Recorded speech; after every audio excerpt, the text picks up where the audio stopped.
On this episode of AvTalk, we welcome aerospace journalists John Walton and John Ostrower to discuss United Airlines' order for Boom's Supersonic Overture jet and the likelihood of the aircraft ever entering service.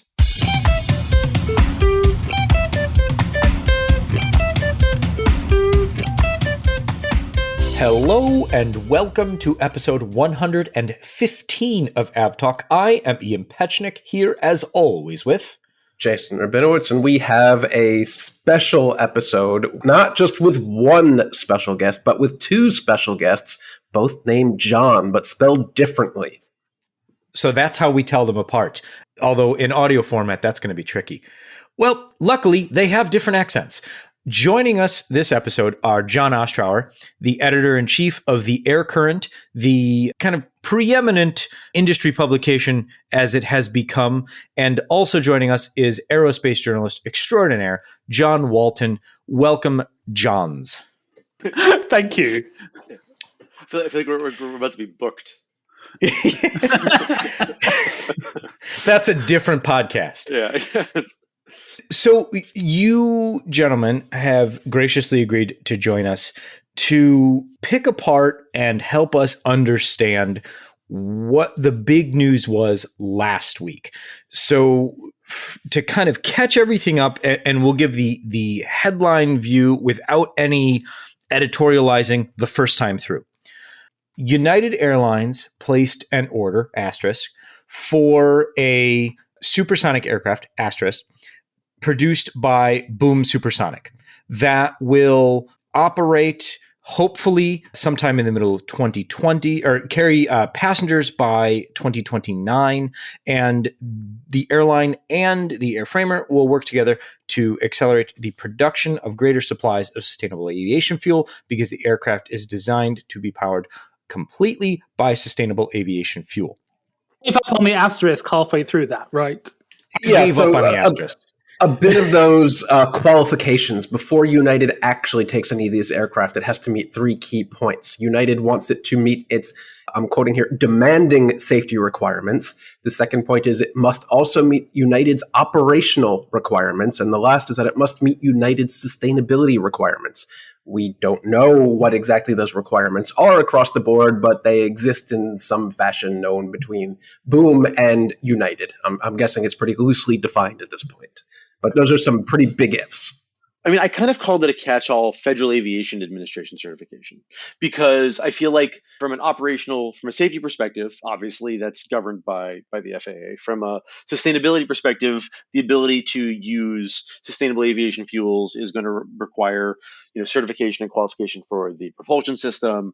And operationally, certainly, yes, that gives a little more squishy in terms of the United side of things. But, all of this is dependent on a lot of things going right, certainly in this timeline for Boom, given where we're at right now. So I think it's asterisks on this one is probably the most accurate way to describe this. But there is, as I think, there's a long way to go before we see supersonic. And there are a lot of questions about whether or not this is even a viable or even responsible idea.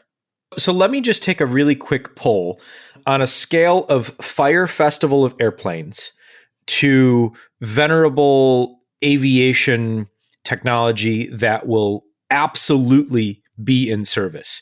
Where does everyone fall on that kind of scale? I'm going for 9 out of 10 Ja Rules. So I'm going to play sort of a different tune on this one. The skepticism is high, right, on this one for a lot of reasons, not the least of which is the fact that we know what it takes to become a commercial aircraft manufacturer, and that requires billions and billions of dollars and years and years and years, and also lately the backing of nations.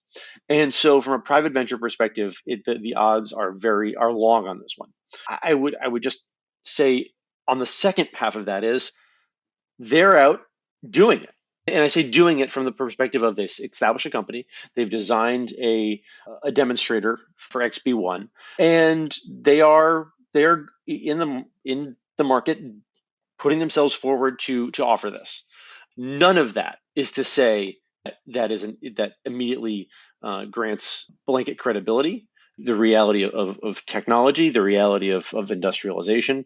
And there, like I said, this comes with a lot of skepticism and a lot of questioning, which, by the way, if they are a serious organization, which they are very much of the belief that they are, they should be ready and prepared to answer hard questions about doing big hard things. So let me back up before we talk about what the challenges are and will be to actually get this aircraft into service. And I want to have kind of two discussions here. One, the second discussion I want to have is what are those challenges and how likely are they to be overcome? But I want to step back and ask, is this something that needs doing? Is there a market here, or is this a product that is trying to create a market? Well, I think that fundamentally, yes, there is a market for people who would like to go faster when they travel, right? Like if I can go from, I don't know, San Francisco to Tokyo in half the time because I'm flying at twice the speed of sound, that would be very interesting to me. That is not, however, what's on the cards here, right? This aircraft does not have the range to do US West Coast to Tokyo. There are many other barriers around it doing anything over land. So yes, are motherhood and apple pie both good things? Yes. Are either of those things on offer? Kind of no.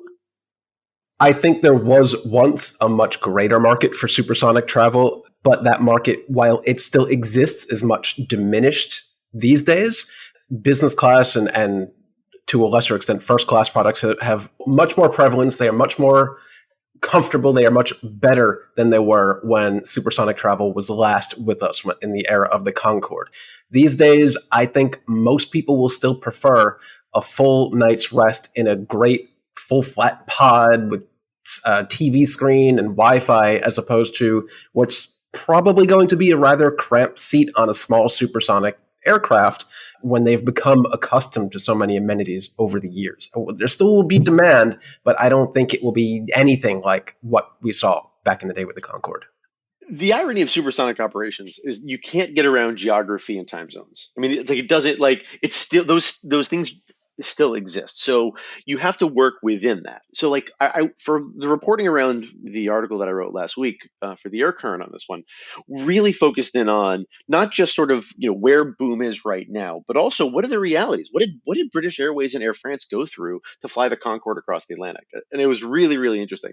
And Jason, you hit on the great point, which is that Club World and first class, I mean, you could get a great night's sleep.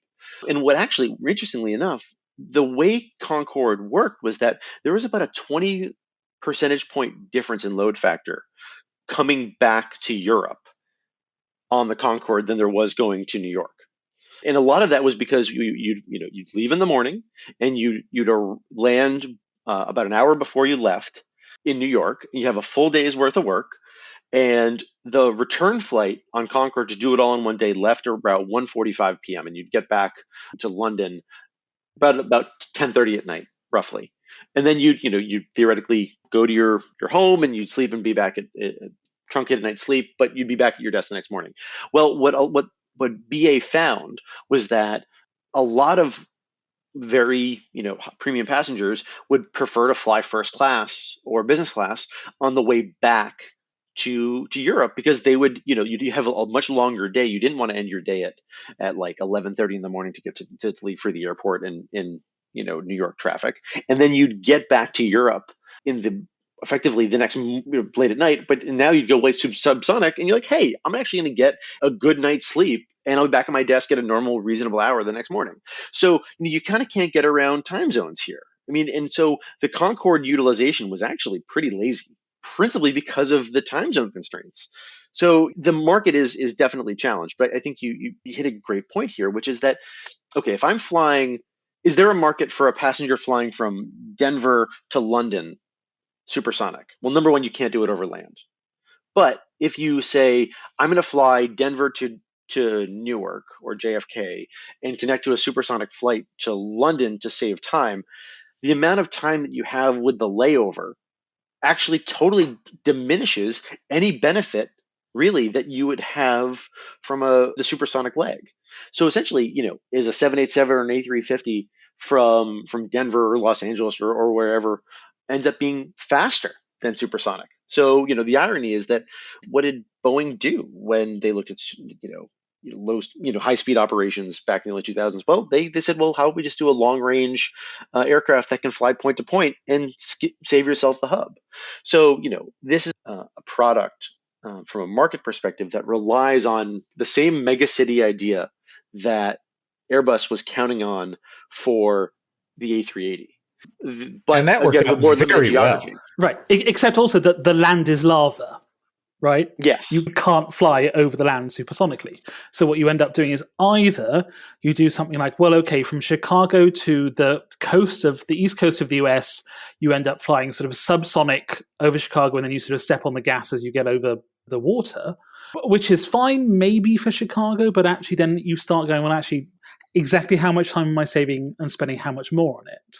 But for something like California or the US West Coast or really anywhere else, it's really questionable. And that's if they had the range, which they apparently do not. They've got a 4,500 nautical mile range, which is just about doable for what they needed to do, right?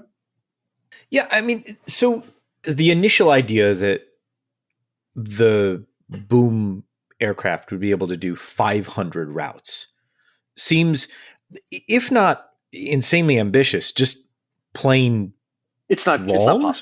It's not possible. The geography being what it is, and demographics being what they are, and the location of population being what it is today, connected with the requirement that you can't fly over land for supersonic operations, means that is not a realistic estimate. I do not understand where that number comes from.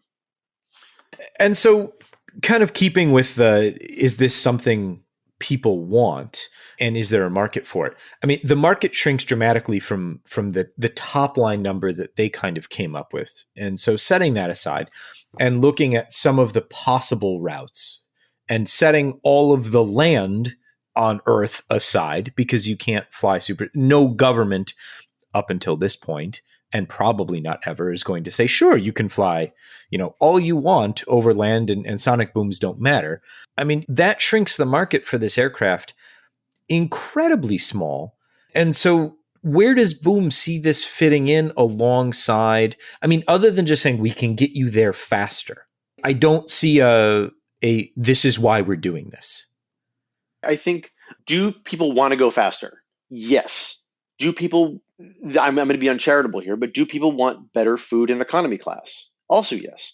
Will they pay for it in mass to make it work? No. So, yeah, and I guess that's my real question. Right. My question is, okay, there is a population of people who would like to go faster, right? That's inherently everyone. Are there enough people who would like to go faster and are willing to pay for it? That shrinks you dramatically in terms of your size. Of the remaining people, how many of those would like to do it if it has deleterious environmental consequences? And you shrink again and will only continue to be shrink, right? This is not the 1980s. People are fundamentally more environmental than they were. And once you start going, then you start going, okay, well, fine, if you want to go faster, where can you go faster to and from? And this just gets so small, and it is such a massive engineering challenge that I just can't see how they make that work. And that's something that's interesting to me, is that everyone seemingly thinks that the demand for this is quite low, yet United's order is actually quite large. They placed a hypothetical order for 15 aircraft plus options for 35 more. That's quite a large fleet of supersonic aircraft, and I'm not sure where these almost 50 aircraft will eventually end up going. And it's far more aircraft than I think any airline ordered for either supersonic aircraft, either the Concorde or the Boeing SST that never made it through. Back in those times, United, much smaller airline, obviously, they ordered 6. Here we see them ordering 50. So I'm also just quite surprised about the sheer number of aircraft United thinks it will need. The size of United told me that the size of the transatlantic market is 3 times larger today than it was in 2003 when Concorde went away, which I think that they are anchoring sort of their expectation on that. And I think that that's a helpful sort of variable to think about when you think about market demand.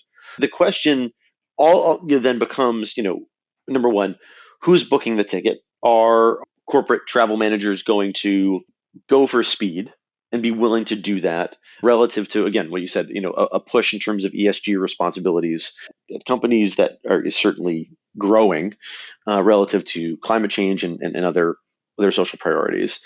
So I think that there are all these things that are stacking up. Ultimately, what United is counting on, and by the way, I will note the divergence because I think it's important.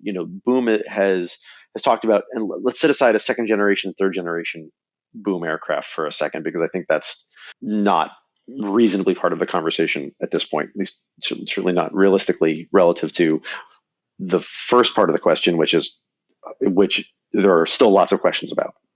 So this is not about the cost of operation for United. Boom is talking about how you make supersonic travel more accessible by reducing the operating cost of an airplane by 75%. Okay, yes, the cost of a 707 versus today's 787 is probably about 75% cheaper as well. So, and those are aircraft of relatively the same vintage, Concorde versus 707. 707 was a little bit earlier, but fundamentally you're talking about 1960s technology.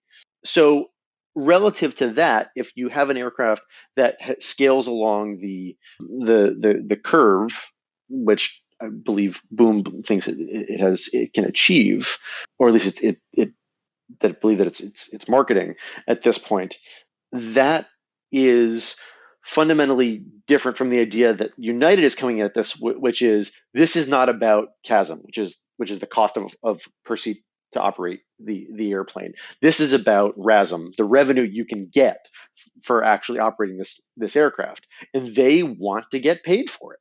This is not about making it more accessible to a larger community of travelers. This is about finding those people that want to fly faster and charging them more for it. So fundamentally what Boom is asking airlines to do is, and this is the most audacious part of it to some extent, which is they're asking them to buck a trend that has been the single most consistent anchoring force in aviation over the last 60 years, which is that airlines achieved a very happy place of flying between Mach 0.79 and 0.85, 86, and flying cheaper every successive generation. So you're asking airlines to essentially give up the control that they have so tightly sought, which is lower operating costs, something a lever that they can pull, versus, okay, we're going to leave it to saying the market is going to say this will command a premium. And throughout history, in terms of airline economics and operations and behavior, the exact opposite has been true. So as long as those two things are not entirely lined up in terms of airline priorities and what they're looking for, that is going to be the biggest ask in terms of the airlines to try and behave differently. And that, I think, is probably one of the biggest single market obstacles that Boom is going to face beyond United. I want to take a very short break here, and then when we come back, we will discuss more on the aircraft side of the challenges the Boom Supersonic proposal presents. We'll be right back.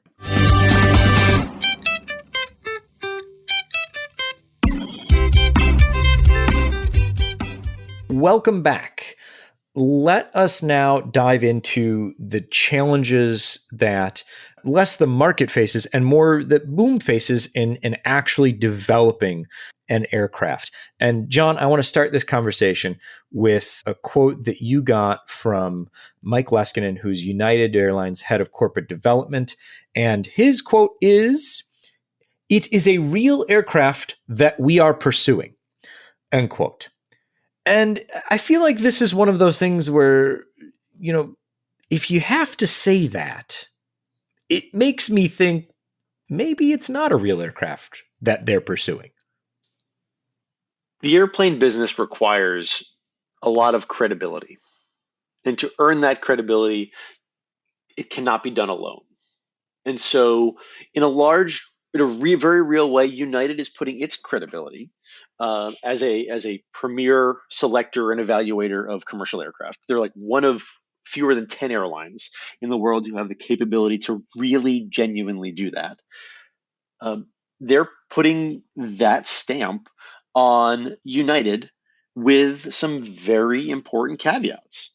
And the biggest caveat, of course, is that there is no engine for this supersonic airplane, and that is, look, there are a lot of hurdles that are in front of Boom and in front of United to making this a reality.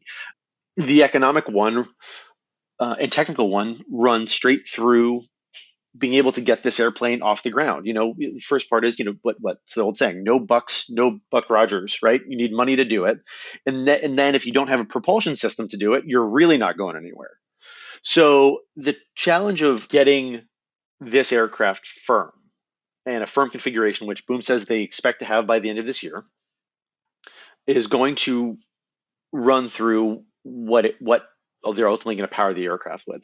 And they've been working with Rolls-Royce for over a year now to come up with a concept for an engine. And it's sort of engaged to be engaged in terms of the language that's been used in the past. And, when I spoke to Blake Scholl, who's the founder and CEO of Boom last week about this, he was saying they're getting closer in terms of nailing down a firm configuration. They had kind of two possible configurations for an engine, both of which were based on sort of the latest generation cores from Rolls-Royce, the Trent 1000, 7000 on the 787 and A330neo, and the A350, the Trent XWB on the A350. And that kind of forms the basis for this.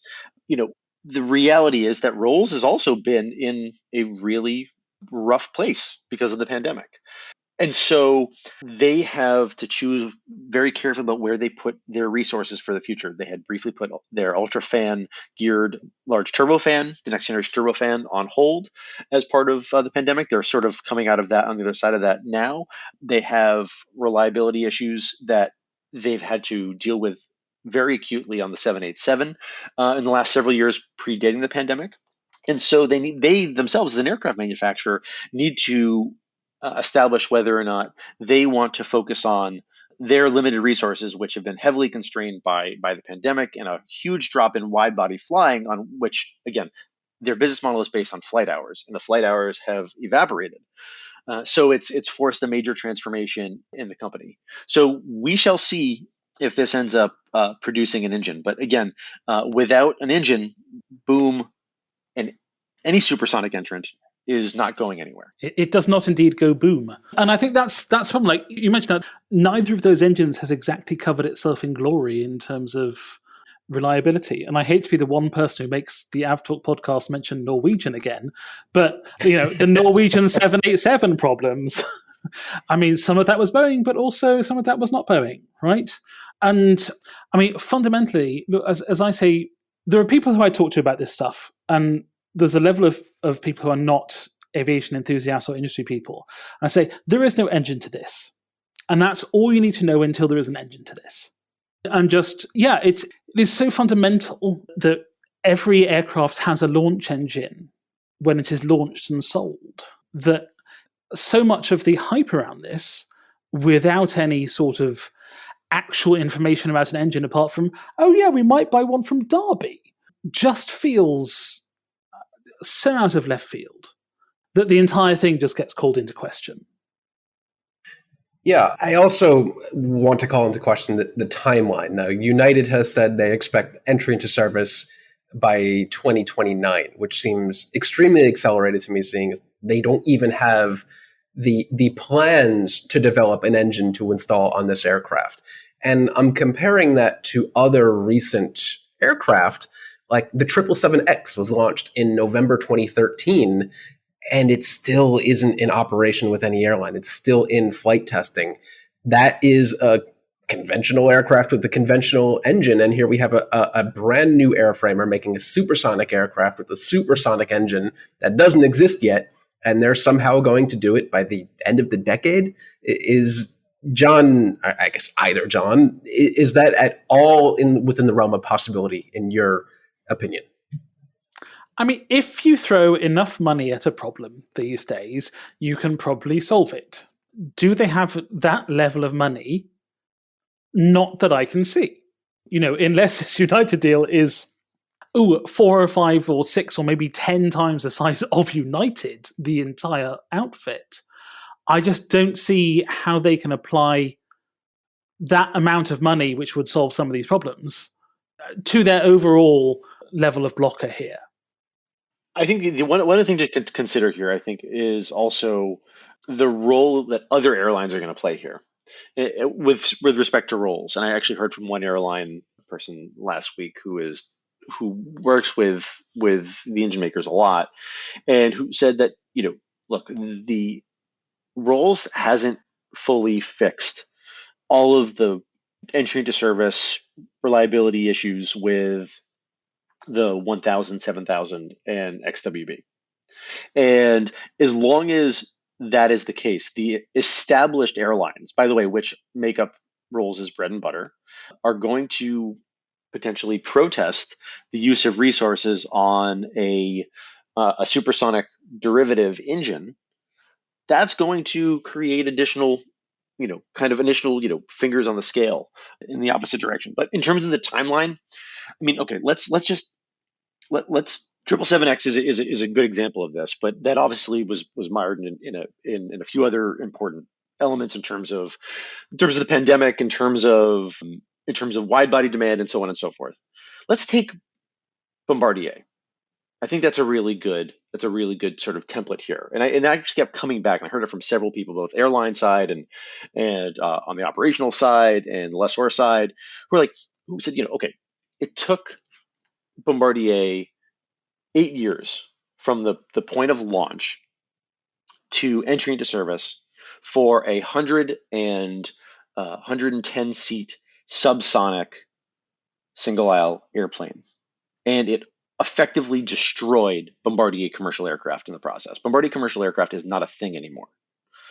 And so the person noted to me that, even now, with Airbus at the helm of the A220, formerly C-Series program, the airplane is still not, it's a desired airplane, but it's still not where it had been originally promised, as a result of sort of this incredible expense and trouble and strategic challenge of bringing a commercial aircraft to market, subsonic commercial aircraft to market, between 2008, from the point of launch to entry into service in 2016. So I think I do understand why they've established the timeline that they have. I do not believe, and a lot of people in this industry, leaders in this industry, folks who run airlines, folks who buy airplanes, who design airplanes and engines and supply parts for them, say that is not an achievable goal. And I think that's just based on the certification complexity, industrial complexity, technical complexity of designing a commercial aircraft nose to tail, and saying that you're going to have it in the air in 5 years from right now with no engine selected or developed or launched in conjunction with the airplane is not realistic. Right. And I look at that and I see, I liken it to Dassault's experience with the Falcon 5X, right? Which is this new sort of, I guess, super mid-sized business class, super mid-sized business jet, right? That launched in 2012, 2013 with Snecma Silvercrests from Safran, right? So big name engine maker. And they couldn't make their engine work. And the entire program was cancelled and got turned into an entirely different aircraft.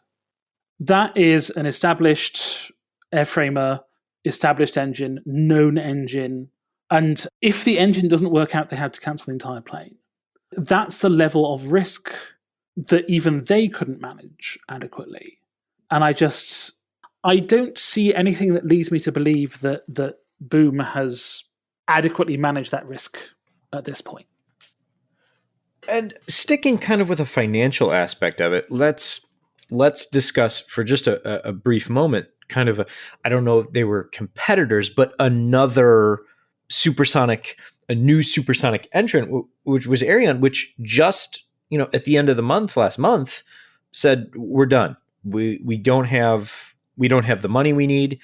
We're closing up shop. Thank you, everyone. We will return some deposits and call it a day. And they were building, at least in my mind, an aircraft that seemed like it had a chance. I mean, they were, a supersonic business jet that tailored very, very closely to a market that seems to already exist. People who fly places to do business and then fly home very quickly and have a ton of money. Yep. With, again, a named engine. Well, yeah. I mean, I suppose this whole podcast could just be, 45 minutes of us going, do they have an engine? Do they have an engine? Right. And every point that we hit does inherently sort of come back to sort of, do they have the fundamentals of an aircraft here? And if they did, would it work? Right. So setting aside the fact, or kind of adding to the fact that the aircraft itself isn't finalized, aside from the engine, there is no engine. We still have to deal with the climate that we live in, both literally and figuratively, dealing with the environmental cost of supersonic flight.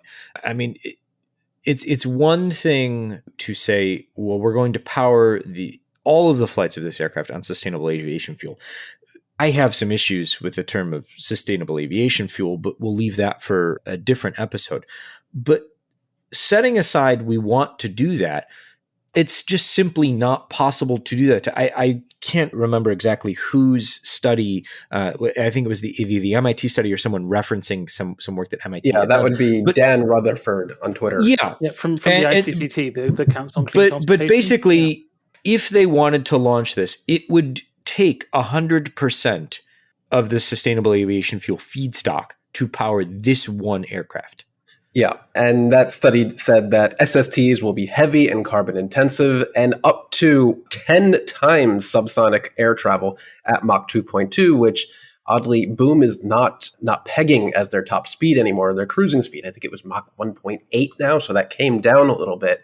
But even if this aircraft is powered by, I'm quoting here, air quoting, sustainable aviation fuel, consuming up to 10 times more fuel doesn't mean this is a green aircraft. Right. The process of making sustainable aviation fuel is not green by any means. It's greener than traditional fuel, but it is not a green process. So there is quite a bit of greenwashing going on with this announcement. Right. So the sustainable aviation piece here I think is very interesting, because I think a lot of what United is trying to do, and there were a lot of folks in the environmental community and also from the airline operations community who were questioning whether or not this was the best way to do it. But Scott Kirby, CEO of United, has been very out front in terms of pushing a reduction in carbon footprint for United in terms of sustainable aviation fuel and other initiatives.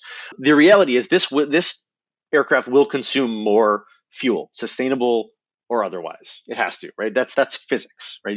There's no way around that, because if somehow the engine has achieved the ability to burn as much as a subsonic airplane, they're sitting on a breakthrough that has the potential to change aviation that Boeing and Airbus are going to want to get their hands on as well. And I see no evidence of that being the case at this point. Just take that as one piece of this. Second piece of this is SAF reduces carbon footprint of the fuel by between about 40 and 80%. And 80% being reusing cooking oils, for example, for sustainable aviation fuel as the base of that. We are not at a point at this point where we're at a carbon neutral fuel. So there are other means that have to take place in terms of whether it's sequestration, carbon offsets, other economic forces, buying credits to meet that last 20%. That gets obviously far more complex in terms of making a claim of aviation neutrality here. Carbon neutrality rather. As you establish that, let's just assume for a second that the fuel exists. It's the economics of it are going to be make it more expensive than traditional fuel. So it's then a question of, are the economic claims of fuel that isn't necessarily available in the volumes that you would need it, what are they going to cost? And what is that going to do to the cost of the aircraft? And oh, by the way, I think there are a lot of operational questions here, which is that if you have sustainable aviation fuel, why do you want to use it for an aircraft that burns more of it, as opposed to using it on a subsonic flight where it burns less of it per passenger? Which again, the ability to fly 88 people at Mach 1.7 across the Atlantic will not produce the same per seat economics and per seat fuel burn as a 787 or an A350 on the same route. It is based on technology that exists today and technology that exists over, with clarity over the next 10 years is not possible, not again in existence. I'll also say that 88 people at Mark 1.7 was so much of a U-turn that I got whiplash when reading it. Until last week, it was 55 people at Mark 2.2. I'm not quite sure how you go from 55 to 88, unless you're trying to make someone's maths work and just saying we'll figure the rest out later.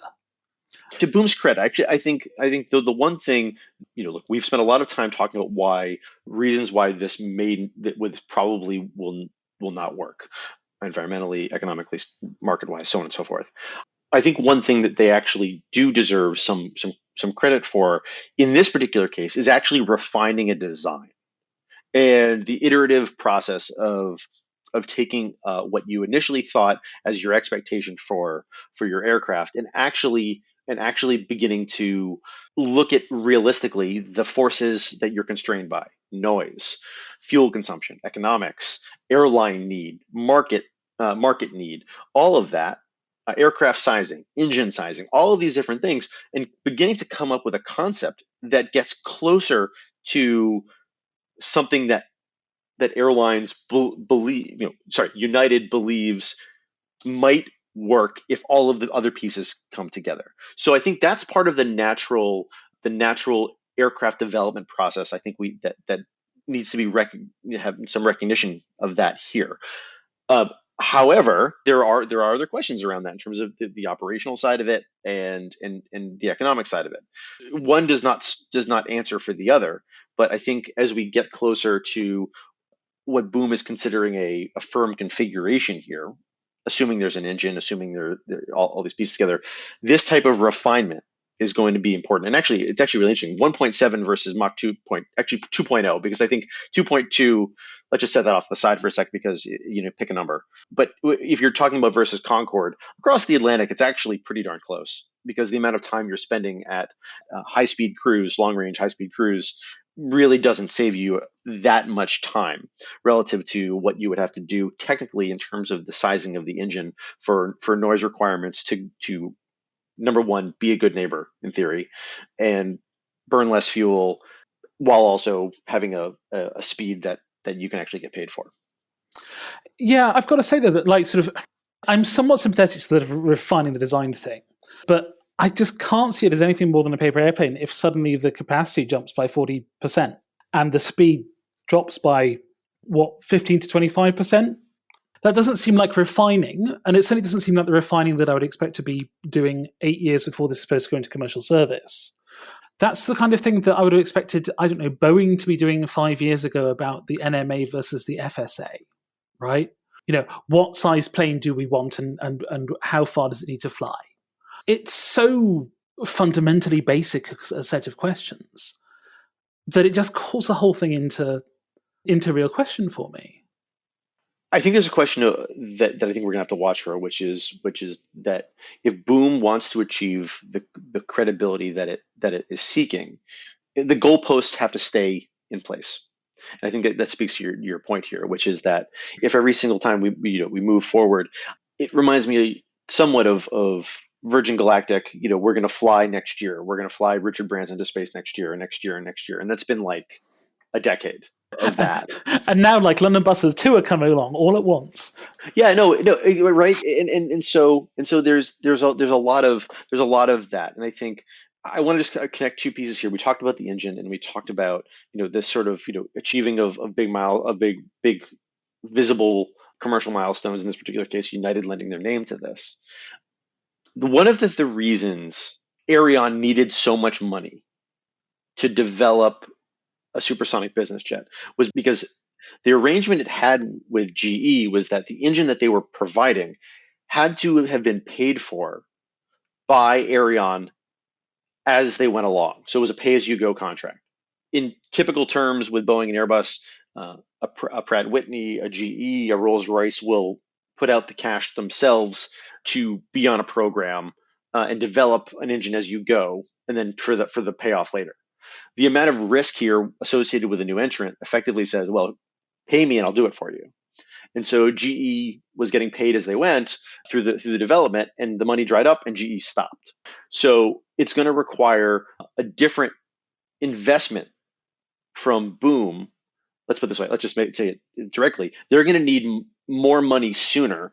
That's going to go out the door to develop the engine that's required for this and all the technology, because the suppliers that are associated with this are effectively joining what is a far more risky endeavor as a new entrant versus a Boeing or an Airbus or an Embraer aircraft. So what Boom needs to show is demonstrating to investors that there is progress. And United is certainly one of those moments. The rollout of XP1 last year was another one of those. That still has to fly. They still have to move this forward as they sort of try to look at raising the money for this. And these are long odds because, again, you need to raise a tremendous amount of money, and it requires a tremendous amount of credibility to tell your investors that this is something that is achievable. And I think as we kind of swirl all of this together, fundamentally, if this has any chance of becoming real, the performance targets, the capacity targets are going to have to stay as close to where they are today, principally because when the goalposts get moved, the realistic window of achieving credibility diminishes.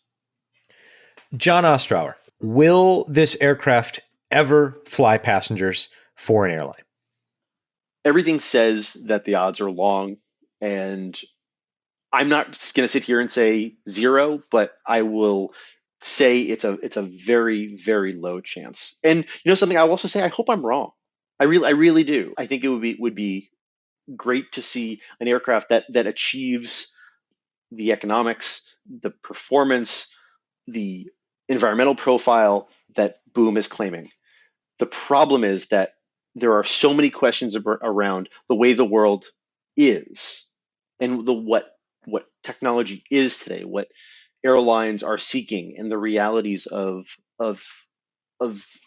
the environmental necessity around all of these different pieces that make this an extremely, extremely ambitious, but facing unbelievable odds that are not in its favor for to actually become a reality. John Walton, same question. And basically the same answer. All right. There's a part of me that would really like this to succeed. There is another part of me which is in some way concerned about the future of our planet, that thinks if it does succeed, it will be an absolute disaster. It's not even a sort of head versus heart thing. It's a head versus aviation enthusiast trousers thing. And I just don't fundamentally think that you can build an airplane on that. And so I have to think, well, what's the exit here?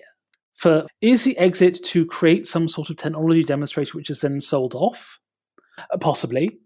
Is the aim to get a lot of great publicity, in which case, did United get its money's worth by having some new renderings drawn up of the United globe on the side of a very pointy Concorde plane? That depends on how much money has changed hands and will change hands. I can't say that if it's me, that I would have put my name to a planet-wrecking ultra-rich mobile. Does that make it more or less likely to succeed? I think less. I think that the reaction to this has been so very much a giant question mark. With the best will in the world, I can't see a lot of other airlines beating down their door to also invest. And it makes me ask the question, what does United get out of this other than the PR, which would not be worth it? other than the infinitesimal 1 to 5% chance maybe that this all works out? Does United's investment come with some sort of equity or tech stake in this? I don't know. But the numbers just don't add up in any way. Whether it's the economics of doing it, whether it's the physical aircraft technology, whether it's the trend of people being concerned about the climate, whether it's regulatory concerns about pollution and noise and safety, all of it together, just there are so few parts of this that join up that I can't help but say that the answer to your question is no, this will never happen. And if it goes boom in spectacular fashion, or if it does happen, I'm sure we'll be talking about this again. Gentlemen, I want to thank you so much for joining us. John Walton, aerospace journalist extraordinaire, can be found on Twitter at thatjohn, John, and John Ostrower, editor-in-chief of the Air Current, theaircurrent.com, as well as at John Ostrower on the Twitter machines. I am Ian Petchnick, here as always with Jason Rabinowitz, and thank you, John, and thank you, John. You are welcome. Always great with you guys. Thanks.